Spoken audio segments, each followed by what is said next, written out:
আসসালামু আলাইকুম। এখন আমরা আলোচনা করব কলামের যে টাইগুলো দিতে হয় সেটা কোথায় কিভাবে দিতে হবে এবং এর ল্যাপিংটা কোথায় দিতে হবে সেটা নিয়ে। তো এই জন্য আমরা একটা অটোক্যাড ফাইল ওপেন করলাম। তো এই ফাইলটাতে এইটা একটা কলাম দেওয়া আছে এখানে। তো সাপোজ আমরা এইটাকে বিম ধরে নিচ্ছি এবং নিচের এটাকেও বিম ধরে নিচ্ছি, তাহলে এইখান থেকে এই পর্যন্ত ক্লিয়ার হাইট দেওয়া আছে 8 ফিট, আর বিম হচ্ছে 1 ফিট, আর এই বিম হচ্ছে 1 ফিট, তাহলে মোট 10 feet clear height, floor height.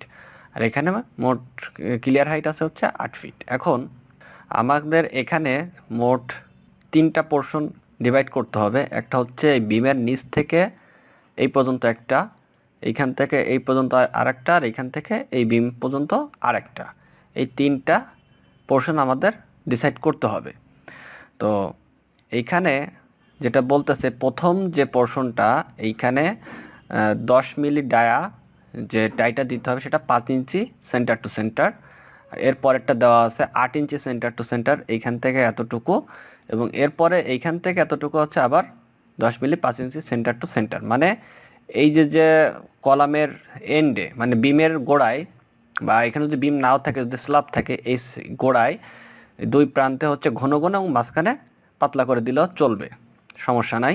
এটাই বিএনবিসি কোড বলতেছে, যদিও এইগুলো হচ্ছে একজন ডিজাইন ইঞ্জিনিয়ার প্রোভাইড করে দিবে, সব কিছু ডিটেলিং করে দিবে, তারপরে একজন সাইড ইঞ্জিনিয়ার এগুলো জানা উচিত, না হলে কাজের ক্ষেত্রে প্রবলেম হতে পারে। এখন প্রশ্ন হচ্ছে এইখান থেকে এই পর্যন্ত যে হাইট এটা কতটুকু, এবং এইখান থেকে এই পর্যন্ত হাইট কতটুকু, এটা আমরা কিভাবে বুঝবো? এর জন্য বিএনবিসি আমাদের 3টা ফর্মুলা দিচ্ছে।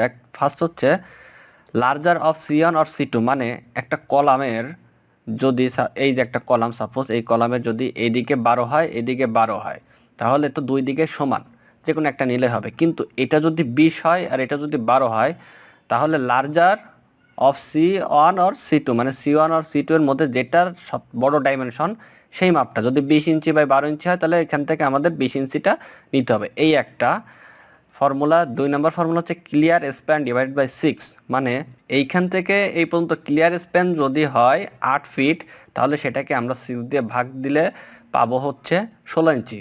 তাহলে এই আমরা দুই নম্বর ফর্মুলা অনুযায়ী পেলাম হচ্ছে 16 ইঞ্চি, এবং 1 নম্বর ফর্মুলা অনুযায়ী পেলাম 20 ইঞ্চি যদি কলাম সাইজ 12/20 হয়।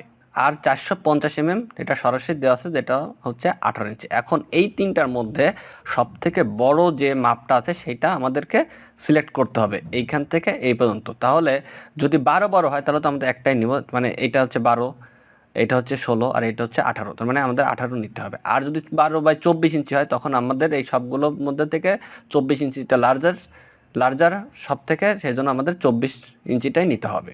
এইখানে হচ্ছে 24 ইঞ্চি, আবার এইখানেও 24 ইঞ্চি, মাঝখানে যা থাকবে তাই। এখন আসি আমরা ল্যাপিংয়ের ক্ষেত্রে।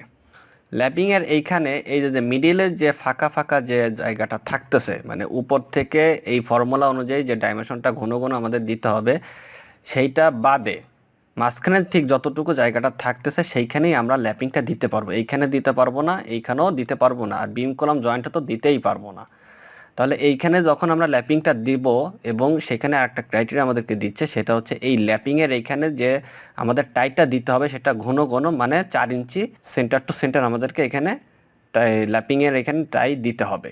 এবং আরেকটা ক্রাইটেরিয়া হচ্ছে বিএনবিসি আমাদের যেটা বলতেছে, এইখানে যে ল্যাপিংটা হবে 50% রডের বেশি আমরা ল্যাপিং দিতে পারবো না। সাপোজ যদি 4টা স্টিল থাকে কলামে, তাহলে 2টার বেশি দিতে পারবো না, 8টা থাকলে 4টার বেশি আমরা ল্যাপিং এখানে দিতে পারবো না।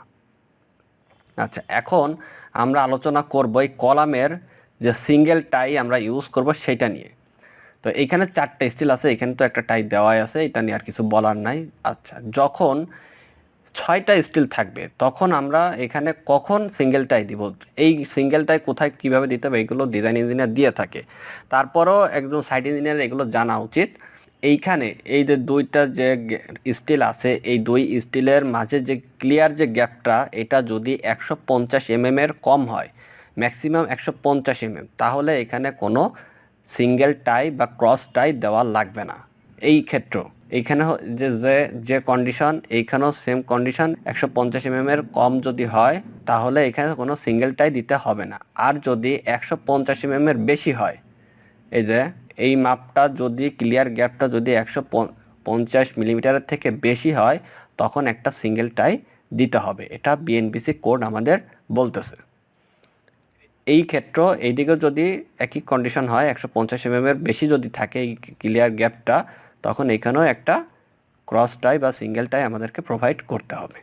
আশা করি এই কলামের সিঙ্গেল টাই এবং কলামের টাই দেওয়ার প্রসেস, ল্যাপিং জোন সব কিছুই আপনারা বুঝতে পেরেছেন।